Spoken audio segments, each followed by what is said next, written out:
We call these Wagon Campfire beans. I'm Tess, and welcome to my kitchen.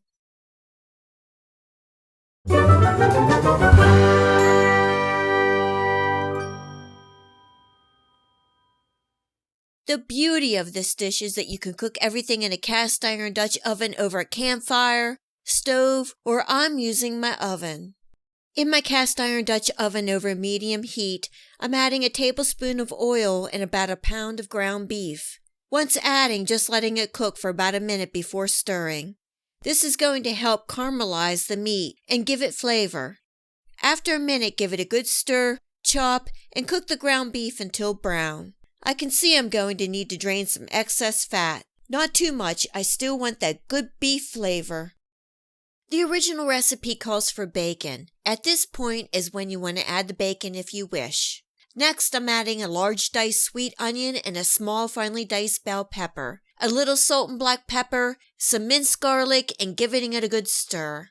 It is smelling good already. Cooking for a couple minutes, then adding some diced tomatoes, tomato sauce, ketchup, Worcestershire sauce, brown sugar, and a little ground mustard, and finally some molasses.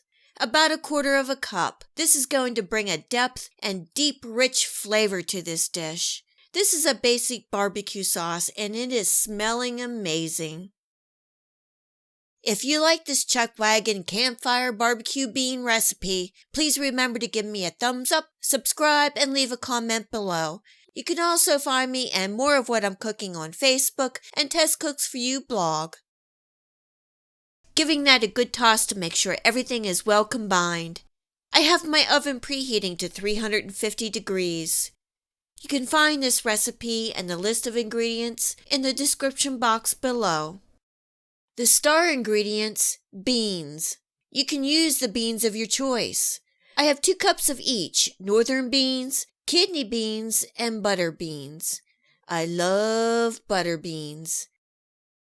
The mixture of beans give this dish a great flavor and texture. Giving that a good mix, covering and baking at 350 degrees for 1.5 to 2 hours. I will check on it every half hour to give it a good stir. If you need more liquid, you can add more tomato sauce or water. I did not need any more liquid, and you can see how the beans cooked down and thickened. The kitchen smells incredible. This Wagon bean recipe is great over rice, pasta, mashed potatoes, or even over a loaded potato. Or even over a good piece of cornbread. A great way to make a pound of ground beef stretch and taste good. I hope you try this Wagon BBQ bean recipe and share in the comment section below.